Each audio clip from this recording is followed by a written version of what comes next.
Lawrence County, established in 1816, borders Kentucky and West Virginia at the southern edge of the state. Named for Captain James Lawrence, a War of 1812 hero, remembered for the words, "Don't give up the ship," the county's roots reach back to the early days of Ohio statehood, when new communities were forming along the Ohio River. The first courthouse and jail was built in Burlington.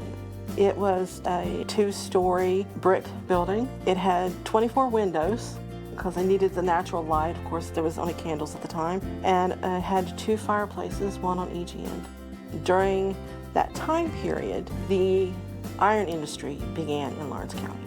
And we ended up becoming part of the Hanging Rock Iron region. It stretched into Ohio and Kentucky. We had one of the largest iron ore deposits in the entire continental United States. We had 23 of the iron furnaces, our first one being Union Furnace.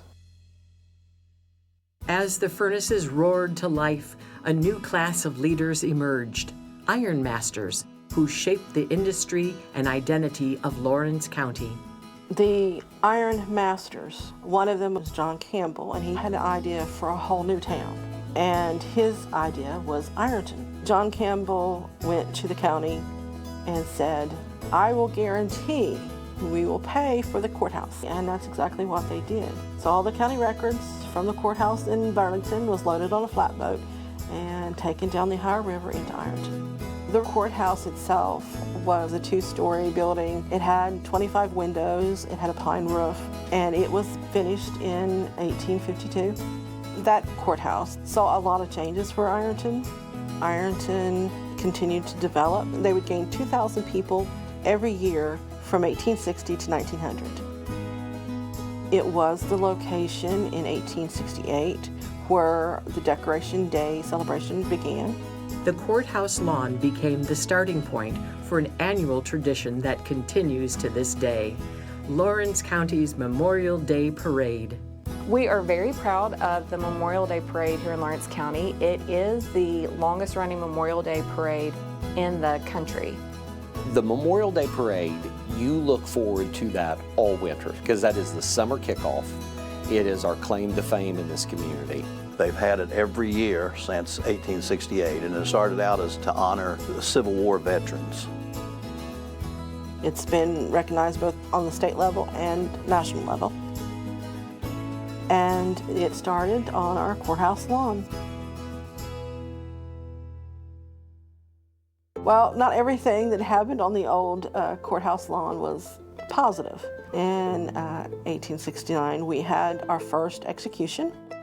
A gentleman named Andrew Price was hung from a scaffold that was established on the courthouse lawn. He had taken an axe to a man and was convicted of murder and was hung for his crimes.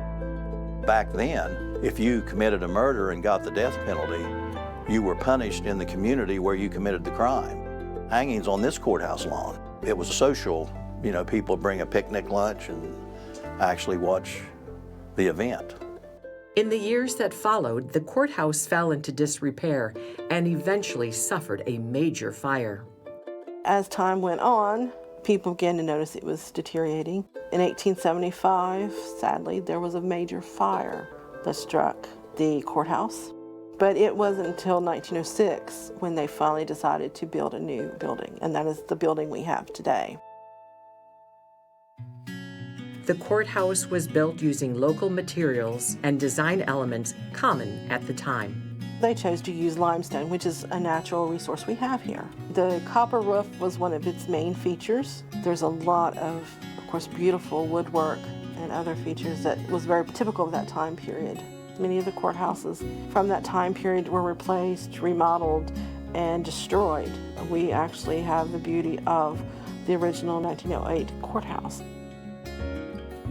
I really love the grand staircases, and I also really love the mezzanine. I think it just kind of gives you that stately feel and impresses upon you the significance of the courthouse. And then Around the late 70s, this addition was built on for the court system, and the clerk of courts and the prosecutor's office and all that stuff was moved over here. That was just necessitated because of the lack of space. The records needed to be stored, there needed to be courtrooms. One courtroom added in 1978 features historical artifacts. Another retains long-standing elements, strengthening its ties to the past. A couple years ago, I decided to paint my courtroom. I had this blank canvas. I reached out to the Lawrence County Historical Society and asked them if they had any materials that they would be willing to part with on a rental basis, and they said absolutely. So I had 3 of the walls, and the back part of my courtroom around the gallery are covered with pieces that give you the entire history. It covers the entire county. We have more people in and out of that courtroom on a weekly basis.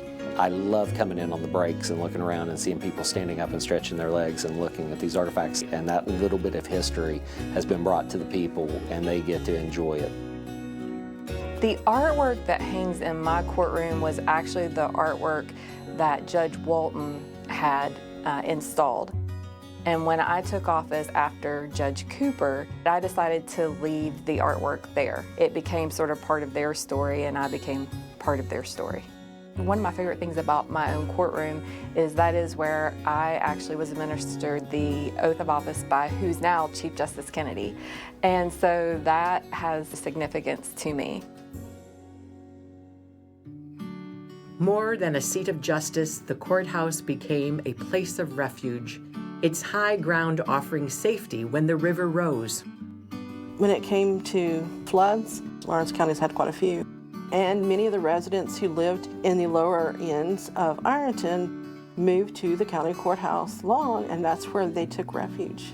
The courthouse sits a little higher, a little bit on a hill, and it made it easier for them to get to that safety.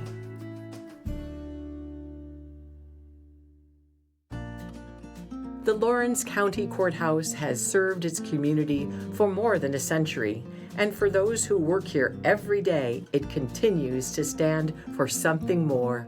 I've been to a lot of courthouses across this state, and the courthouse here in Lawrence County I've always found to be a bit unique. It may not have the flash that some other communities have with their courthouses, but this one is special. This is a tie to our ancestors. What I think really is so important about the courthouse and maintaining the courthouse, it's been here for over 150 years, and it's going to tell our story long after we're gone, but it'll be a constant in the community.